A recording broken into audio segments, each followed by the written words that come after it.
The 10-minute drill. This is a big one. Covered by Universal Roof and Contracting. The difference is Universal. On 1010XL. Let's go, let's go, let's go. Hit it. All right. Some sports concepts and rationalizations. Let's begin with, at the end, by the way, we'll give away a prize pack. We've had a nice prize pack this week, right? We're getting golfers and we got the Guggen coming up a week from Monday. August 3rd. A tradition unlike any other. It carries on. It had to be changed as well, much like Augusta, but the Guggen will be played. And the old foursome of mine will be back together again, the traditional one. So very excited about good. It's Mr. me 10. and Holmes and the two stragglers that I round up. Yeah. That's how mine goes. It'll be Mr. 10 and Doc T and CT. It was Bob. CT, if you see him, by the way, at the Guggen, you must ride him mercilessly and let him know that he lost to Hicken. This is the guy that lost to Hick. Yeah, it's the guy that lost to Hicken. Yeah, it'll be me and Holmes. It used to be Buffalo Tom and Bob O, but we'll see if those two can make it. Oh. I don't know. If not, I'll... have you extended the invite yet, or it's kind of like a stand. It's kind of like a not, but I'll make it official, I guess. Because the date did change. So the dates have they changed. do know. Okay. Well, I mean, I don't know if they know that it's coming up in a week. Right. Anyway, Beef, what are we handing out? But they will now, by the way. Like you said, Dan, Whoops. at the end of the 10-minute drill, one winner not only will get thrown in the hat for a chance to win a twosome into the Coastal Equipment Guggen Open, as you said, August 3rd over at Queens Harbor. They'll also get $20 in Moe's Bucks. We're helping them celebrate the grand reopening of their Tinseltown location. Some great Guggen Open memories through the years, by the way. The Baselli Mr. 10 wrestling match. The Baselli Mr. 10 wrestling match. The Whiskey Sunday. Whiskey Sunday was a fantastic memory that will live in infamy. How much can we tell? All these years later, can any of Whiskey Sunday be told? Maybe on golf day. Okay. We'll check. All right. But Whiskey Sunday was a great story. Anyway. It involves a cart girl and whiskey. That's the Guggen Open. That's the Guggen. Yeah. The ill-famed omelet maker. That didn't work, did it? I think that was the same year as the practice green rumble. Yeah, we had an omelet maker, and it came out, and it didn't work. I'll never forget. I won't name names. The Ox Gator came the first year or two, and then he gave it a bad nickname, and he wasn't asked back. He wouldn't play it anymore. I think it was the year that he won the funny teeth. The joke teeth, the chattering teeth. I'll never forget Dan cracking a joke at an unnamed client's expense, only to find out that the client was in the cart next to him the whole time. That was a bad one. That was a good one. That's usually me. That was big mouth. Right? That's a props move. That's been me 20 times in our friendship. And that doesn't happen very much for Hickman. He's just hammering it. Yeah, wouldn't let it go either. The word pee pants may have been thrown around. That was bad. Anyway, but Jacko. There've been a bunch of them. Jacko, as the commissioner, has left a lot to be desired. We'll leave it at that. You've always been anti-Jacko commissioner. He's like your Goodell. I may get clown T-shirts this year. Put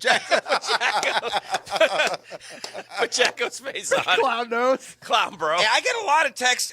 I don't know the answer. I'm not ignoring your questions, but I got a lot of Guggans asking how they can get in the Guggen Open. And Beef, I don't know the answer to that question. Do you? Well, the answer is to win these opportunities on the drill. I think it's sold out. Is it? Yeah. Yes. But anyway. Might have started that way.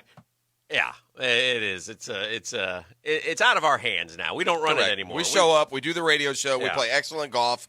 We drink a beer and we go home. Look, these guys won't say it, so I'll say it. They sold out. Yeah, we did for a nominal fee.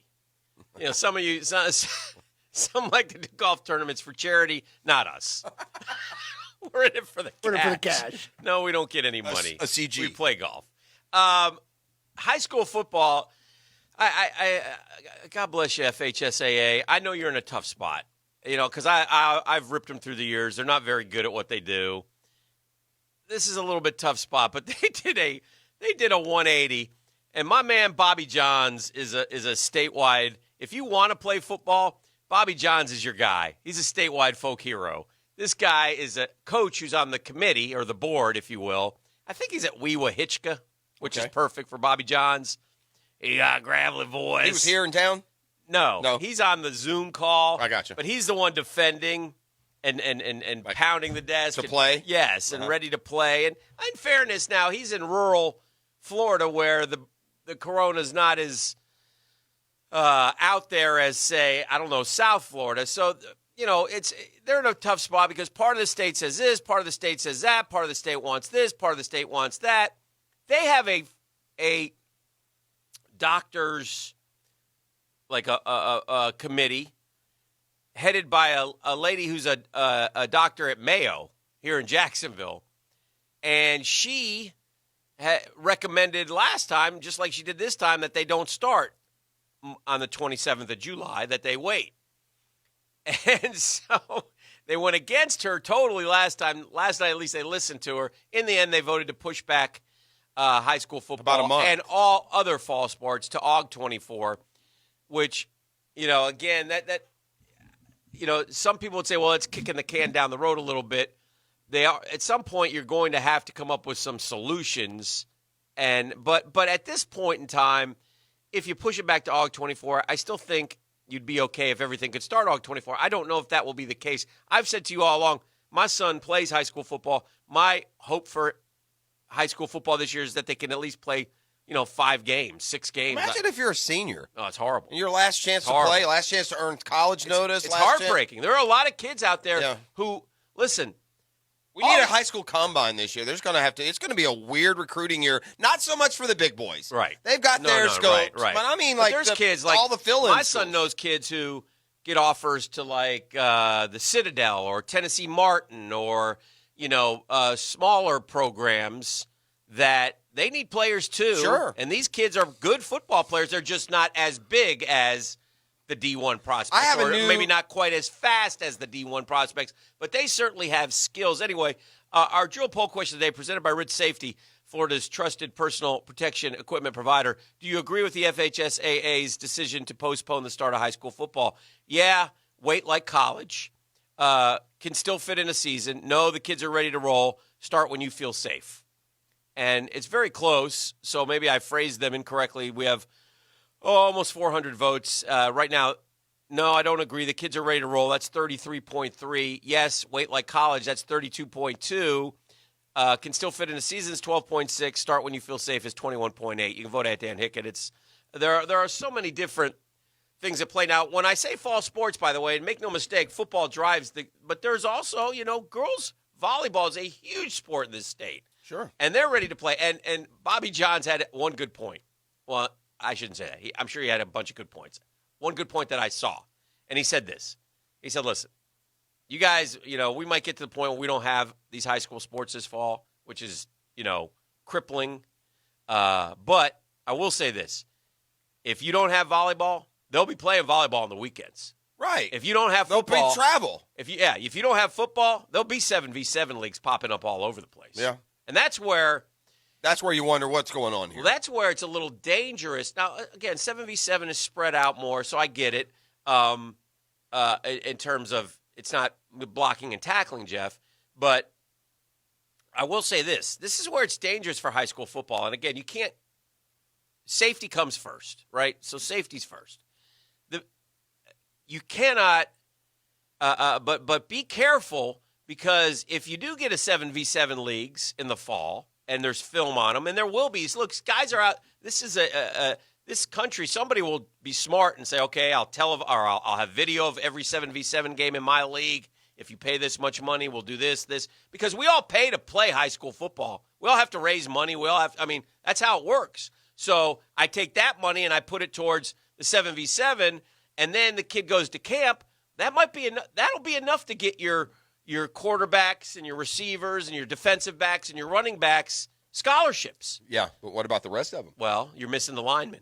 They're missing the linemen and those types And by the way, that's going to be good news and bad news. I mean, they're going to be linemen just because they're 6'3", 340. They might not play worth a flip. They may not even start. My point is, Jeff, at some point, if you're not careful, you could lose high school football. Kids might just, if the 7v7 thing worked, kids might just go, all right, I'll just play 7v7. I don't have to worry about getting hurt. I'll just play in high school. This is enough. I've gotten an offer from this school. That's great. I'm moving on. So I think you have to be a little bit careful about it, and that doesn't dictate your decision. Again, I go back to the whole thing of if you're going to play high school football this fall, if you don't change the narrative, you're not going to play high school football. And what I mean by that is, and we've talked about this numerous times, kids are going to get the coronavirus. It's like going back to school. When they go back to school, guess what? Some kids are going to get the virus. And guess what? Some teachers are going to get the virus too. And guess what? Pretty much at any walk of life, at any job, people have gotten the coronavirus. It's too prevalent right now. So, I mean, if you don't accept that, if you just think, well, we'll try, and then if somebody gets it, we're out, well, then don't even bother. Now, they pushed the school back. And again, I will say this until I'm blue in the face. Shout out to the Duval County Superintendent. I watched her press conference. She's awesome, man.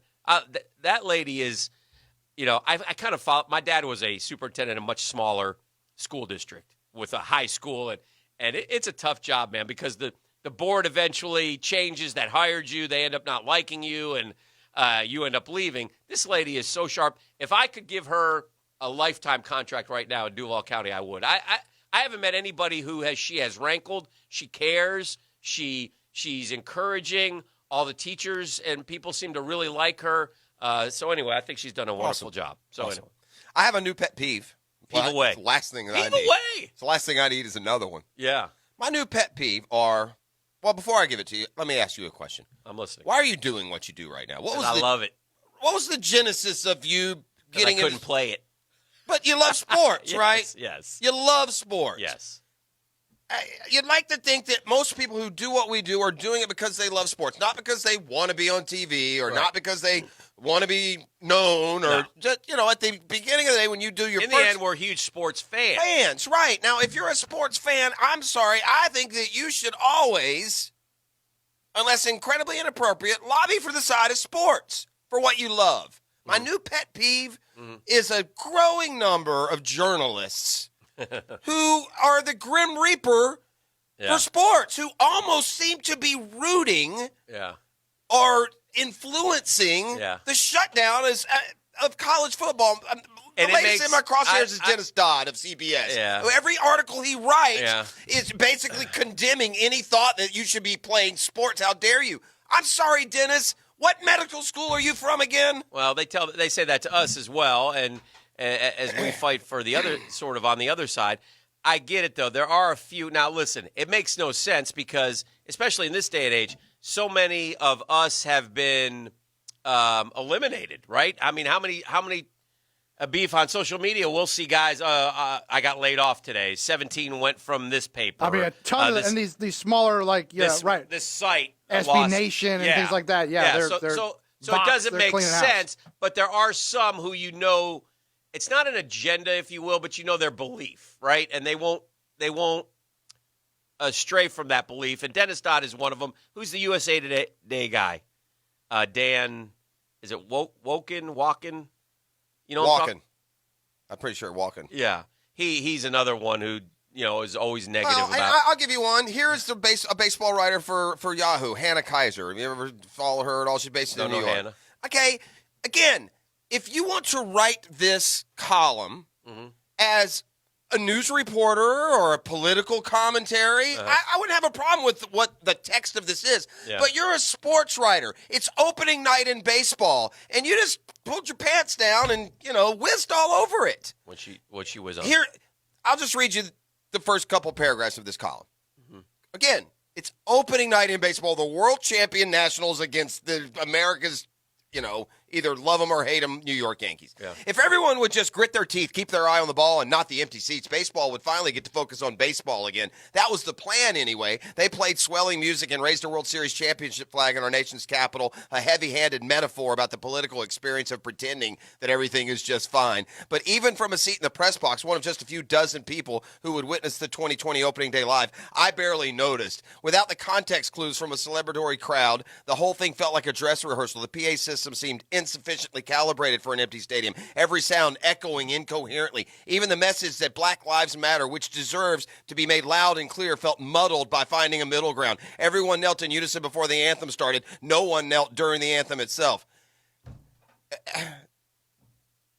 Right. So you hate baseball. Instead of celebrating the game itself. Correct. Finally being back. I get enough of that. Well, this is where you should be on social media. There was a terrific piece that Verducci narrated. I don't know if he wrote it as well. Did you see that one, Beef? I retweeted well, it. I think he wrote it and John Hamm narrated it. That's it. Very good. And it was from the restaurant chain Hamm and Bubbly. Correct. And it was just that baseball is back. Hello, old friend. We've missed you. Yeah. Because this is the longest romanticizing baseball, which is great for us. Baseball is one of the few sports that should be romanticized because of the timelessness of the game and the fact that the game's been around forever. But I think this is the longest stretch in the history of Major League Baseball where we did not have baseball. And again, we've been through a world wars where FDR said, play on. It's good for the soul of America to have baseball. Now, baseball is not the same as it used to be, obviously. I mean, people don't see it and don't view it in the same romanticized way. But I love that. Gave me goosebumps. Well, it's just like again, if that were not in the sports section, I don't care if you write that. Those are your feelings. That's fine. If you think certain aspects should be pumped up more, I'm in the sports section. It's opening day. Right. I don't need you to dump all over it. Yeah. Because it didn't meet your standards of whatever it is you're looking for out of opening day. I'm looking at a pitching matchup, and for the team that my team was rival with to lose, that's what I'm looking for. If I wanted that commentary, I'd go to, Only second time in MLB history that the two guys who pitched the last game of the season pitched the first game of the season. How about that? Oh, with Cole and Scherzer? Yeah, Cole and Scherzer started the last game of the year last year. Did Cole started Game 7, huh? He came back after Game 5 because he won Game 5. Yeah, huh. and then yeah. So and the other time it happened was I believe the Mets and Royals opened up, and it was Harvey and whoever the hell pitched for Volquez, the Royals. maybe. Yeah, Volquez. Yeah. I get him and Cueto mixed up. Always have. All right, let's do caller number 3. By the way, Ian Rappaport says they have made a little bit of progress in terms of the NFL and the NFLPA. I think they'll figure that out. Hopefully they will. And I teased for the drill, the fight. I can't wait to see. We'll talk more about it moving on. But if you missed it yesterday, Mike Tyson and Roy Jones Jr. are going to pound face with each other on September 12th. But we'll have a little more of that later. You want to play the Guggen? You better be caller number 1 right now at 641-1010. 641-1010. You'll at least have a shot. We got Phil Steele and some college ball talk coming up top of the hour, so we're going to try to stay on the clock.